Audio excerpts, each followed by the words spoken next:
जिस चीज से बंदे को मोहब्बत होती है ना, उसका नाम ख्वाब में भी ले लिया जाए तो बंदा चौंक जाता है।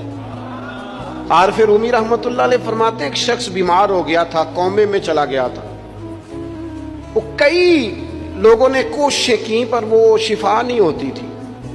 बाप उसका बहुत बड़ा आदमी था, मालदार था, तो उसने एक बड़े तबीब को बुलाया। उसने कहा इसका पता तो करो, मामला क्या, कैसे ठीक हो सकता है।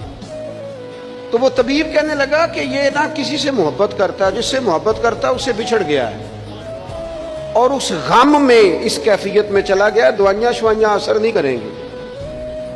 तो वो कहने लगा हमें तो पता भी कोई नहीं किससे इसका प्यार है, किस दोस्त की, किस महबूब की जुदाई में ये परेशान है, तो कैसे पता करें।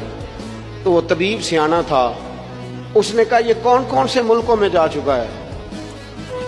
उसने मुल्कों के नाम लिए तो उस तबीब ने ना उसके कान में उन सारे मुल्कों का जिक्र किया। जब वो वाला मुल्क आया ना तो हल्का सा चौंका।